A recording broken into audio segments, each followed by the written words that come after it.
Assalamualaikum warahmatullahi wabarakatuh.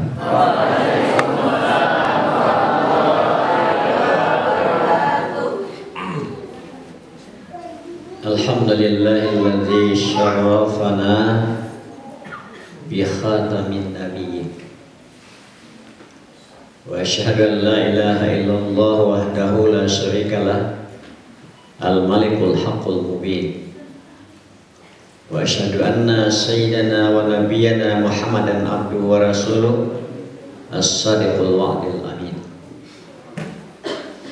Wassalatu wassalamu ala asyrafil anbiya wal mursalin sayyidina wa maulana wa habibina Muhammadin wa ala alihi wa ashabihi wa man tabi'ahum bi ihsanin ila yaumiddin.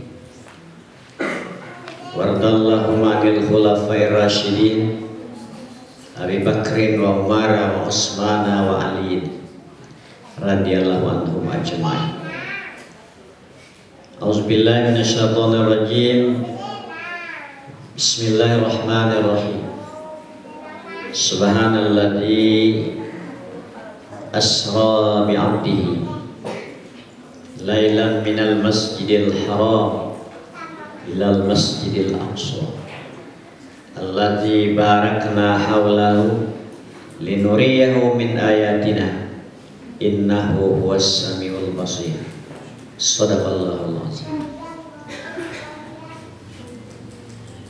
Pimpinan Madrasah Tarbiyah Islamiyah Kota Tinggi yang sama kita hormati, beserta majelis guru dan ketua dan pengurus yayasan Madrasah Tarbiyah Islamiyah Kota Tinggi, para alim ulama, cerdik pandai, pemuka-pemuka masyarakat, pemuda-pemudi, santri-santriwati, umumnya bapak-bapak, ibu-ibu yang telah sempat hadir pada hari ini. Semoga kita semuanya diberi pertolongan oleh Allah Subhanahu wa taala. Amin.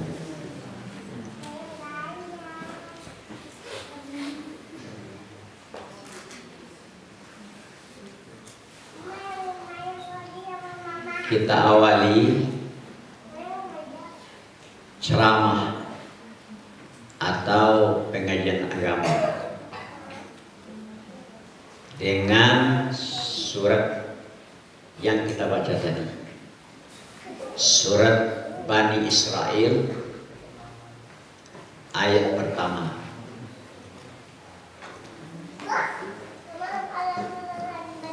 Di dalam Al-Quran 114 surat, tapi yang dimulai dengan subhana hanya surat ini, surat Bani Israil, surat Isra.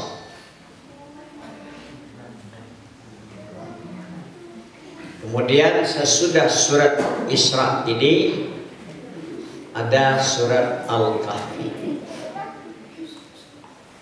Surat Al-Kahfi dimulai dengan Alhamdulillah. Itu maka kita kalau berzikir dahulu subhanallah pada Alhamdulillah. Pernah kita berzikir subhanallah, ibu-ibu, berapa kali? Sudah salat kita baca subhanallah berapa kali? Alhamdulillah. Mana yang dulu subhanallah dengan alhamdulillah?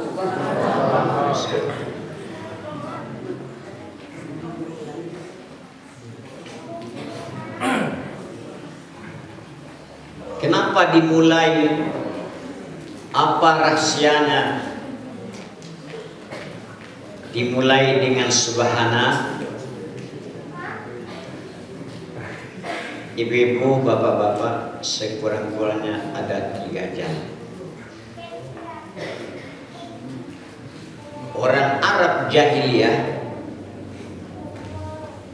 di waktu melihat atau mendengar sesuatu yang mengagumkannya, sesuatu yang mengherankan, dia baca subhanallah. Apa saja yang dilihat, apa saja yang didengar, kalau dia heran, dia kagum, dia baca subhanallah.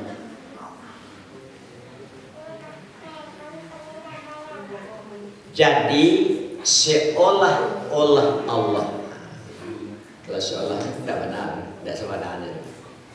Seolah-olah Allah, heran dia, tercengang dia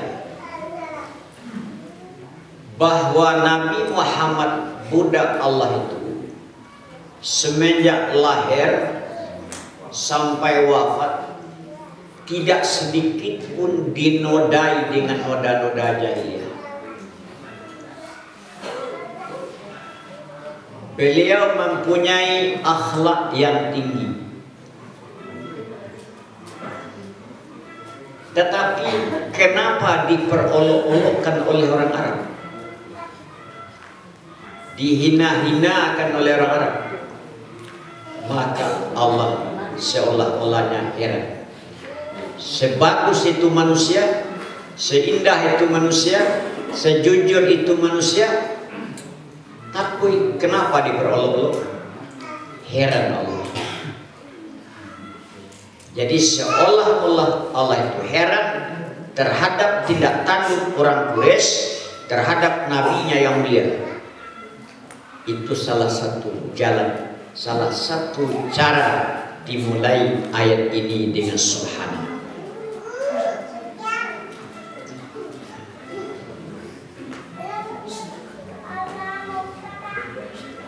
Kemudian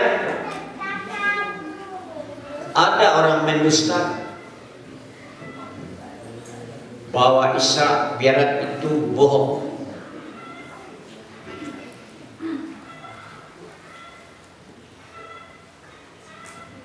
Oleh karena orang yang mendustakan,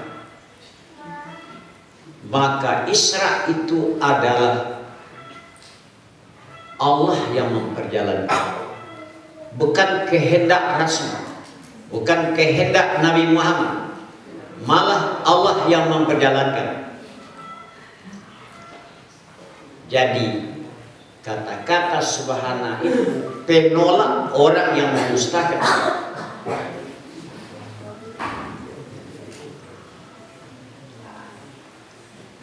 Mustahil Allah mengutus Rasul yang berdusta. Rasul itu berapa sifatnya? Berapa sifat yang wajib? Pertama, sidik, tabligh, amanah. Mustahil Allah mengutus Rasul yang pendusta. Kalau Rasul pendusta, berarti Allah pendusta. Pendusta Allah? Tidak. Jadi kalau ada orang yang mendustakan Nabi Muhammad, kerja Nabi Muhammad, berarti dia mendustakan Allah.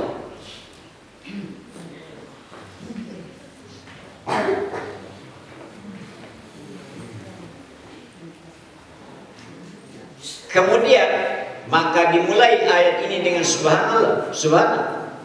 Karena yang akan beliau ceritakan itu, yang akan diceritakan oleh Allah itu luar biasa, menyalahi adat. Tidak mungkin perjalanan dari Mekah sampai Baitul Maqdis ditempuh sepertiga malam. Tidak mungkin, tidak sesuai dengan adat. Sedangkan jaraknya ribuan kilometer. Ini menunjukkan bahwa subhana sesudahnya pekerjaan luar biasa.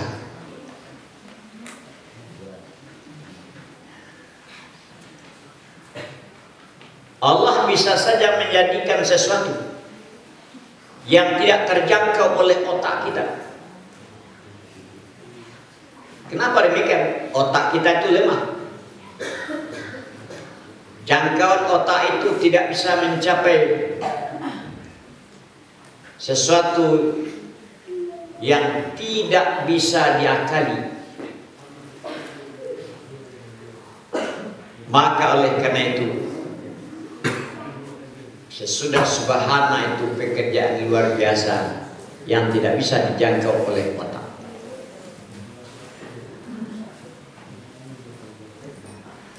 Kemudian apalagi Allah memperkenankan dirinya subhana, amat suci Allah orang yang memperjalankan.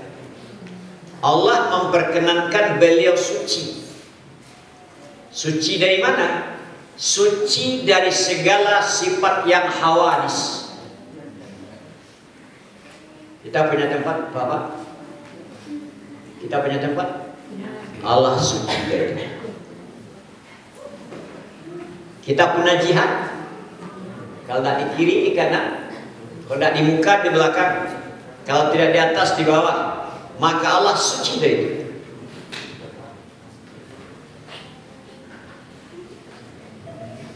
Untuk memahami betul-betul kesucian Allah itu, perlu kita mendalami sifat 20.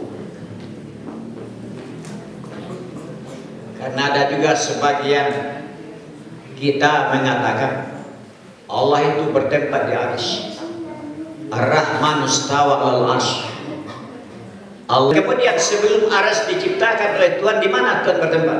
Kalau memang Tuhan bertempat, itulah maknanya. Dimulai ayat dengan subhana, menandakan Allah suci. Beliau memperkenankan diri beliau suci dari segala sifat-sifat hawadis, sifat-sifat alam.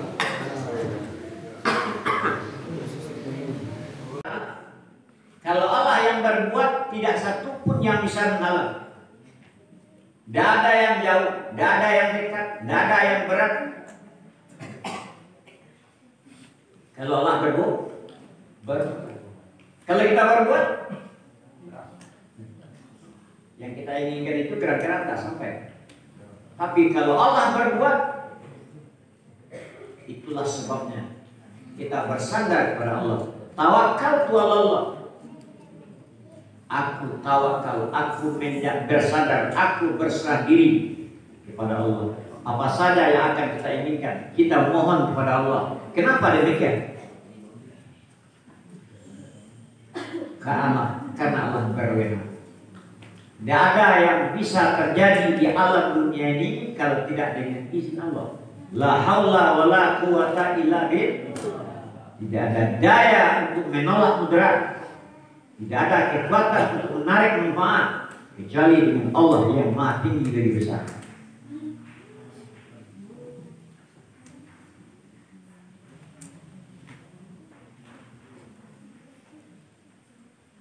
Jadi itu harus ditanamkan dalam diri kita bahwa Allah itu suci dari segala sifat-sifat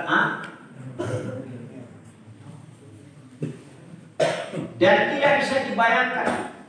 Kalau Allah bisa dibayangkan, Allah bersih dari bayangan, Tuhan tidak bisa dibayangkan. Asal saja yang terbayang dalam ingatan, terkhatar-khatar dalam jiwa, maka Allah bukanlah itu. Itu akidah namanya. Akidah, kalau kita, itulah akidahnya tarbiyah Islamiyah. Bila menyimpang dari akidah itu, sudah di luar daripada agama Islam. Ya, ini kan tarbiyah Islamiyah ini. Ya. Apa ciri khas tarbiyah Islamiyah ini? Ciri khasnya dalam beramal pakai mazhab. Siapa mazhabnya? Imam Syafi'i. Dalam beramal. Kalau pakai mazhab kita beramal susah kita beramal. Kata Syanu begini, kata Syanu begini, kata Syanu begini, mana yang tidak?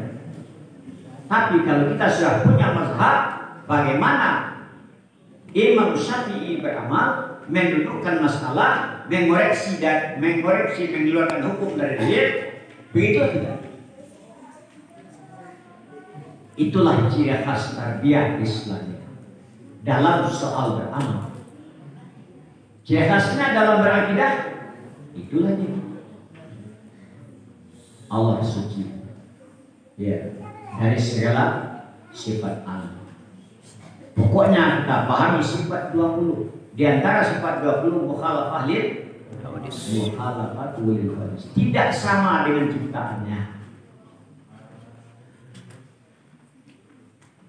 Jadi santri ini, ya, saya harapkan santri ini memang kuat istiqamah dalam pemahaman kita. Apa yang kita pelajari tidak boleh berubah. Istiqamah. Karena yang akan menggoyang dan menggeser paham kita banyaknya. Harus istiqamah. Siapa mazhab kita? Syafi'i. Apa akidah kita? Asy'ari. Ahlus sunnah. Sebab apa kata Nabi? Sataftariqu ummati ala salasin wa sab'ina firqah. Kulluhum finnar illa firqatan wahidah. Akan berfirqah bergolongan, mempunyai etikat umatku nanti sebagai kamu 73 golongan. Etikat itu. Kulluhum finnar, seluruh mereka dalam mereka. Illa firqatan wahidah, kecuali satu firqah. Apa yang satu itu kata Nabi? Ma ana alaihi wa ashabil yawm. Ya etikat aku dan etikat sahabatku hari ini. Ini yang harus kita istiqamah dan kita pertahankan. Jadi kalau kita masuk kepada tarbiyah Islamnya, kita siap mengamalkan prinsip tarbiyah Islamnya dan siap mempertahankan. Itu baru ilmu. Tergantung ilmu. Sehingga kita bernuntut ilmu tidak memang. Orang tarbiyah ini paham ilmu nahu, paham ilmu syarah, paham ilmu mantiq, paham ilmu ushul fikih, paham ilmu balaghah, paham ilmu fikih, paham hadis, paham Quran. Ya, tidak bisa main-main. Harus dengan semangat yang kuat, perhatian yang sempurna. Kalau tidak berhasil. Yang akan memperjuangkan tarbiyah ini siapa? Santri yang sekarang. Yang guru-gurunya yang sudah tua sudah hilang. Saya sholat buku ya, saya sholat musuh. Tidak bisa dia bertanggal lagi. Dia tidak ada lagi. Karena bukan kita. Santri tarbiyah Islamnya, ya, itulah yang akan mempertahankan mazhab Syafi'i dan akidah Ahlus Sunnah. Sehingga berat tugas kita berhati-hati semenjak sekarang memantapkan ini,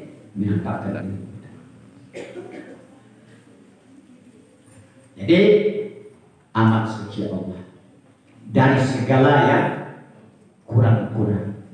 Alam ini kurang, sifat alam ini. Dan kemudian Bapak Ibu, bagaimana kita? Kita bukan santai. Didukung dengan dana, harta, itulah Khadijah. Habis harta Khadijah untuk Islam.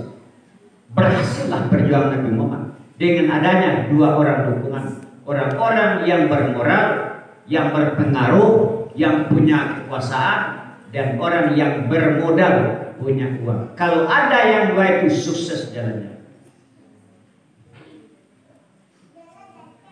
Barangkali kalau macam itu 10 tahun lagi tidak macam ini tarbiyah. Di tugas kita semua perjuangan.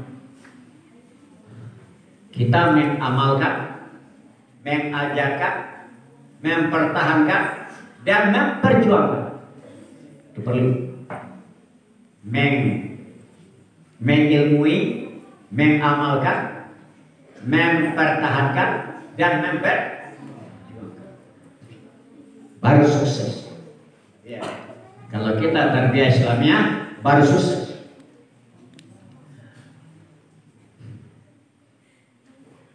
Kemudian bi'abdi, amat suci Allah yang memperjalankan hamba.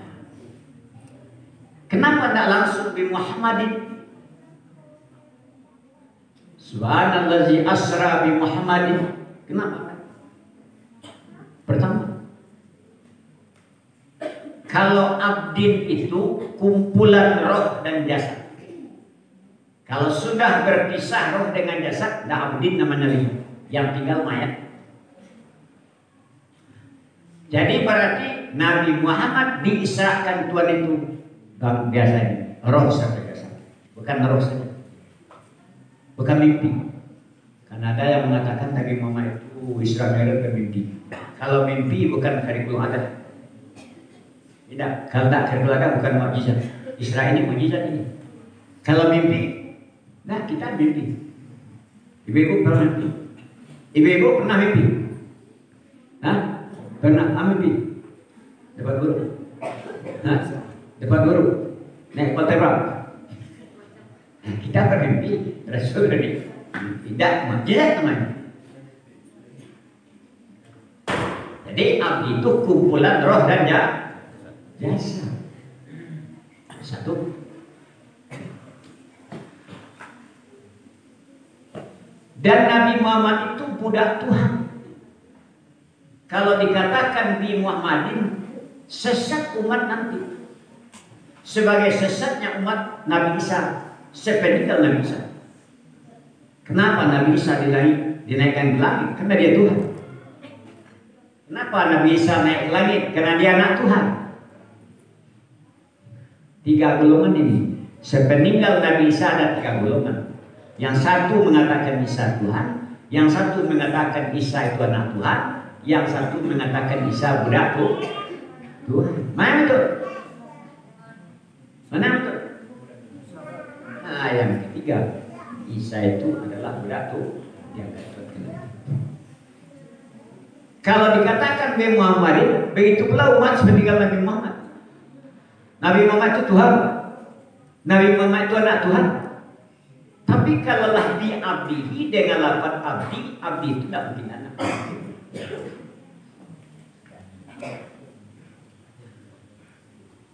Kemudian, kenapa biabdihi? Nabi Muhammad itu setiap detik, setiap menit dia merasakan budak Tuhan. Kalau kita kadang-kadang tidak, timbul sifat angkuh, timbul sifat takabur, tidak terasa kita budak Tuhan. Kalau orang yang merasakan dia budak Tuhan, di mana saja dia patuh kepada Tuhan, dia mengikuti segala perintah Tuhan, dan dia meninggalkan semua larangan Tuhan. Dan dia merasa hina, dia merasa rendah, dia merasa berhajat, dan hilang ingatannya kepada Allah Subhanahu wa Ta'ala. Aku maka bi'abdi. Berapa tadi? 3.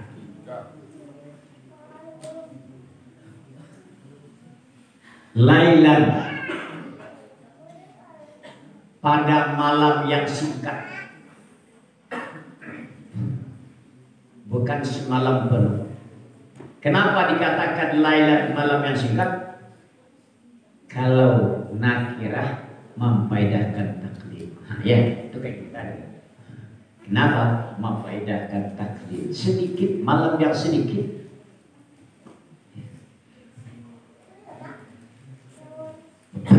Tadi, ya, kaki tarbiyah ini perlu. Kalau tidak duduk masalah.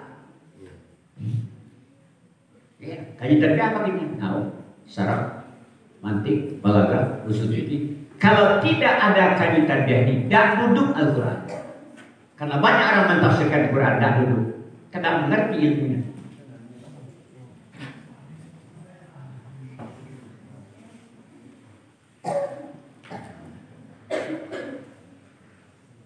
Sebagai tadi, Allah Ar-Rahman istawa al-arsh. Allah istawa. Kalau kaji kita istawa bermakna istiwa. Tidak. Lafaz istawa makna majazi. Karena ada karenah yang melarang pada makna hakiki, maka dia dimanakan makna majazi. Itu kayak gimana? Paham itu? Hah? Harus paham itu. Kalau tarbiyah, ya santri tarbiyah harus paham itu.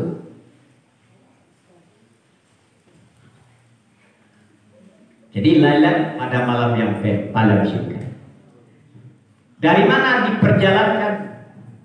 Minal Masjidil Haram ilal Masjidil, dari Masjid Haram Mekah sampai ke Masjid Palestina, Masjid Aqsa di Palestina.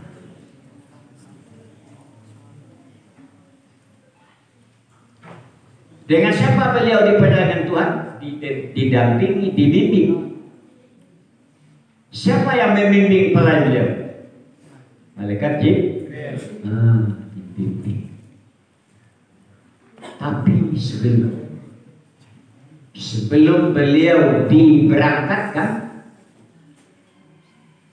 beliau dulu dibawa ke tepi telaga Zam-Zam. Telaga apa? Zam-Zam yang tak pakai i ya. Dengan telaga Zam-Zam yang pakai i bukan?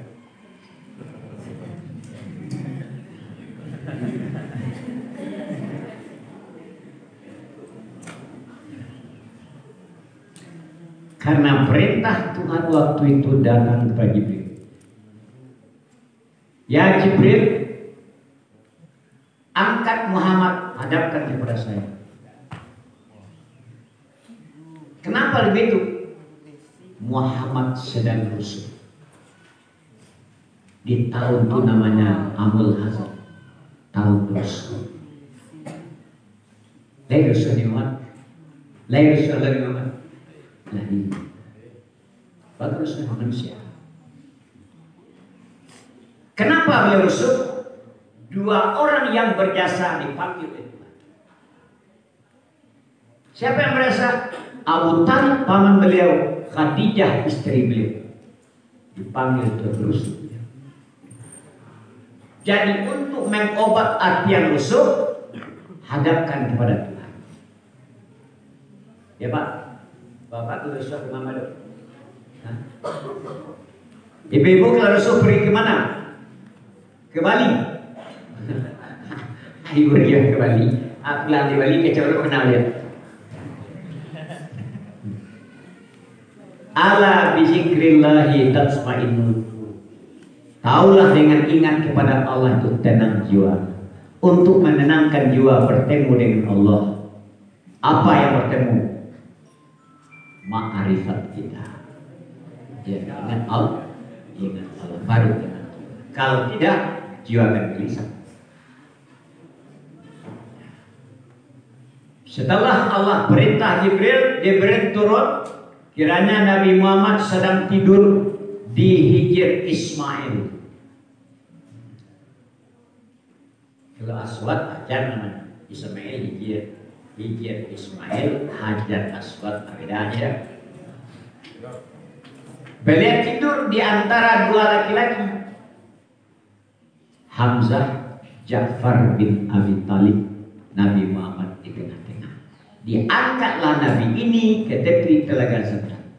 Maka di situ dioperasi Nabi Muhammad, dibedah dari cekuk leher sampai ke pusat, dikeluarkan hati beliau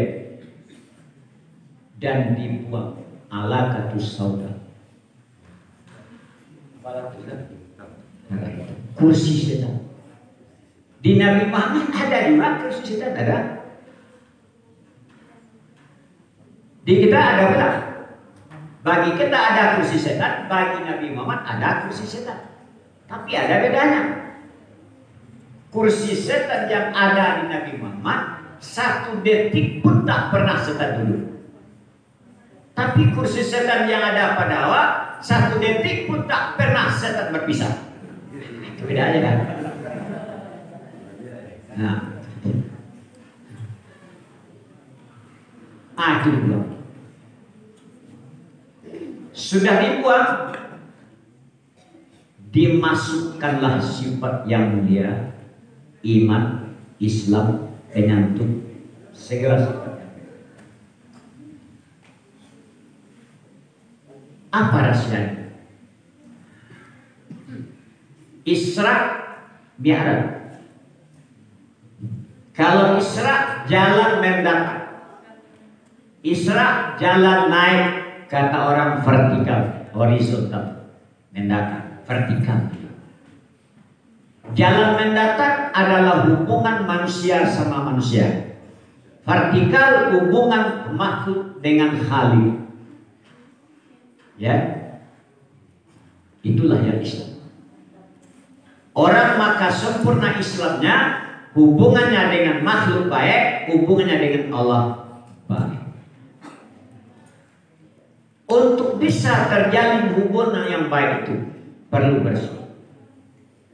Maka bisa manusia berhubungan baik dengan manusia, dada bersih. Maka bisa hubungan baik dengan Allah, jiwa bersih. Kalau Nabi Muhammad macam itu caranya.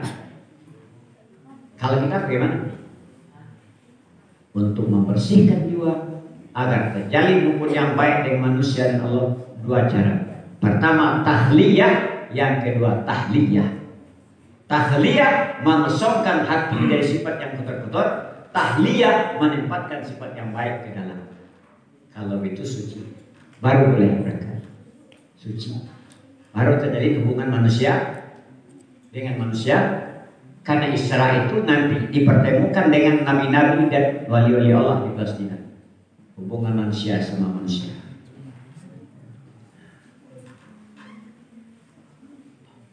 Kemudian sudah dibersihkan dada Nabi, dijemputlah kendaraan. Akhirnya burak kendaraan surga. Kenapa dengan burak? Kenapa dengan tidak angin sebagaimana kendaraan Nabi Sulaiman? Nah, ini punya hikmah. Burak itu binatang. Di Nabi Muhammad mengendari burak berarti meracak binatang. Bapak ibu maaf, kita binatang. Wah binatang. Tiba pakai binatang. Ada sifat binatang bagi kita? Ada. Ya. Apa sifat binatang? Maka bisa kita menemui Allah, menjalin hubungan dengan manusia, maka nafsu kita kendalikan. Nafsu itu binatang. Bila kita dikendalikan nafsu, susah. Tak akan mungkin terjadi hubungan baik. Malah nafsu kita kendalikan. Berarti Nabi Muhammad meracak burak, berarti Nabi Muhammad mengendalikan nafsu. Maka bisa terkendali nafsu yang tadi bila jiwa sudah bersih. Itu rahasia.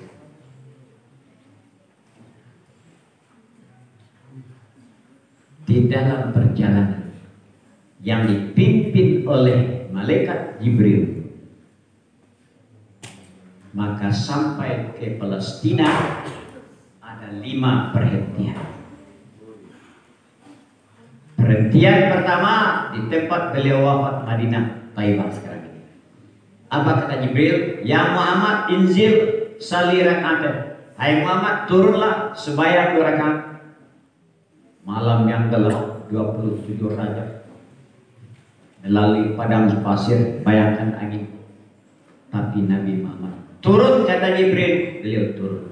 Sembahyang, kata Jibril, beliau sembahyang. Naik lagi. Tiba-tiba satu perhentian, turun ya Muhammad, sembahyang 2 rakaat. Tiba-tiba satu perhentian, sembahyang ya Muhammad, turun ya Muhammad, sembahyang 2 rakaat. sampai ke Palestina.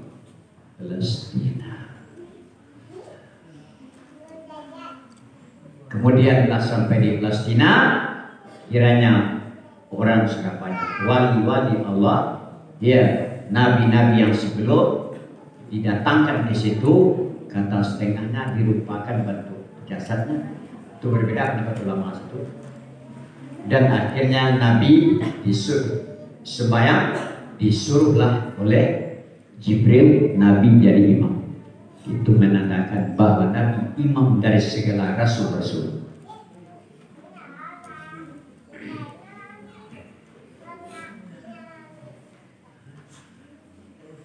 Kemudian Bapak-bapak Ibu, apa yang kita kutip dalam perjalanan? Di dalam perjalanan itu apa yang kita kutip? Satu, apa saja yang akan kita kerjakan, maka jiwa bersih. Semai, ya bersih. Ya. Jadi pemimpin harus bersih. Jadi suami harus bersih. Kalau nggak bersih suami teraniaya istri. Jadi istri bersih. Kalau tidak bersih juga istri, suami akan menderita. Bapak begitu pula, bersih jiwa. Kalau tidak anak menderita. Anak bersih jiwa. Kalau tidak ayah menderita. Guru bersih jiwa. Kalau tidak bersih murid menderita. Murid bersih jiwa. Kalau tidak bersih jiwa guru menderita. Di apa saja kegiatan, aktivitas yang akan kita jalankan, apa yang pokok? Bersih jiwa. Ini yang pertama. Yang kedua, bekali diri ini dengan ilmu. Itu arti masuk SPM. Jangan dikerjakan satu kerja tanpa ilmu. Sembahyang bapak-bapak ibu, tidak bisa sembahyang tanpa ilmu. Tidak sah sembahyang tanpa ilmu. Di apa saja yang akan kita laksanakan, kita berilmu, hati bersih, dan kita berilmu.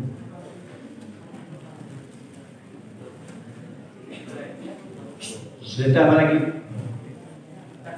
Bila kita seorang yang dipimpin harus patuh kepada pimpinan.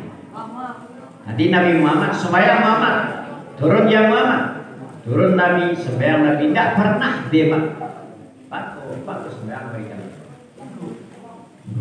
Di seorang yang dipimpin harus patuh kepada pemimpin. Anak dipimpin, ayah pemimpin, anak harus patuh kepada ayah. Anak harus patuh kepada ibu. Murid dipimpin, guru yang memimpin. Murid harus patuh dan hormat kepada guru. Begitu.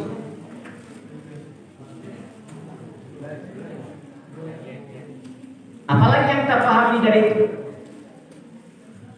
Syariat beliau dua jalur tadi. Apa? Hubungan manusia, hubungan dengan Allah. Isra hubungan dengan manusia, Mi'raj hubungan dengan Allah. Itu yang terpahami. Bila kita ingin, ya, Islam kita ini mantap, jangan ada perselisihan antara manusia sama manusia. Ya, tak boleh caci mencaci, gunjing menggunjing, jatuh menjatuhkan, hina menghinakan. Tak boleh. Kalau terjadi itu di luar dari risalah Nabi Muhammad.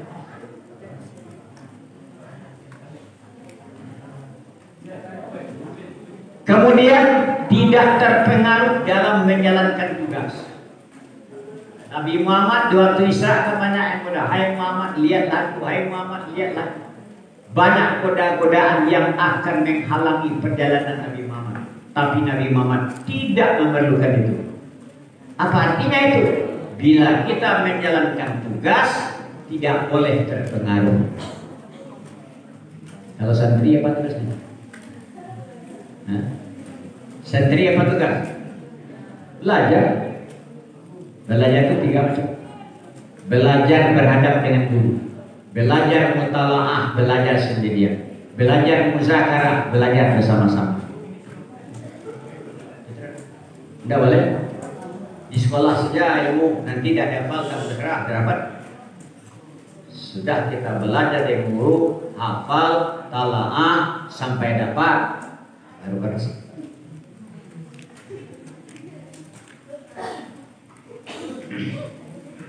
Jadi apa tugas kita? Tidak boleh terpengaruh siapa saja. Tugas kita tetap jalan 100%, tidak boleh terpengaruh, dipengaruhi oleh hal-hal yang tak baik.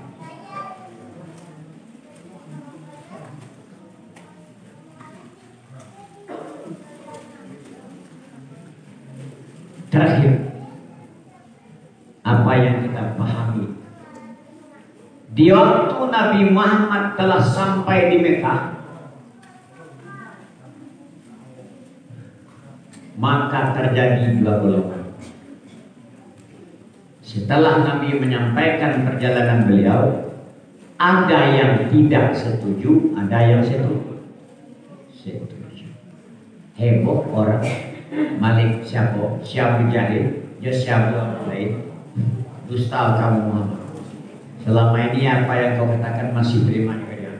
Sekarang tak terima dah. Apa yang dipahami? Menilai sesuatu tidak cukup dengan akal. Setelah Abu Bakar datang, bagaimana pendapat engkau Abu Bakar? Muhammad telah kembali dari Palestina. Jangankan Palestina, kalau Muhammad bilang, dia katakan dia sudah pulang dari langit, saya benarkan juga. Kenapa? Karena Abu Bakar menilai dengan iman. Jadi menilai sesuatu ini bukan dengan akal. Orang ateis, orang komunis, dia menilai dengan akal sehingga tidak bertanya. Akal ini bukan untuk menilai. Akal ini untuk menganalisa. Untuk menilai itu wahyu. Kalau batal kata wahyu batal. Kalau benar kata wahyu benar. Di mana letak benarnya? Analisa letak. Di mana letak batalnya? Analisa letak. Yang mendudukkan masalah batal sah segala macam itu sah wahyu. Itulah yang dipahami di dalam perjalanan Islam. Yang pertama tadi, bersihkan dulu jiwa sebelum kita berbuat. Sudah bersih jiwa, bekali diri dengan ilmu. Sudah itu patuh kepada pimpinan. Sudah itu tidak mau terpengaruh dalam menjalankan tugas. Sudah itu memperkokoh hubungan manusia dan memperkokoh hubungan dengan Allah. Sudah itu bagaimana? Kita tidak bisa menilai dengan akal. Kalau dinilai dengan akal akan salah kita jadinya. Nilailah dengan iman. Paham? Paham? Mudah-mudahan paham. Demikianlah pengajian. Ya, mudah-mudahan ada berkatnya. Kita doakan kepada Allah Subhanahu wa taala. Amin. Diperbanyak maaf.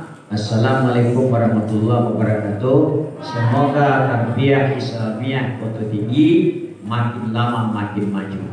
Tergantung kepada masyarakat kita. Maju kalah sekolah kita ini. Ya. Assalamualaikum warahmatullahi wabarakatuh.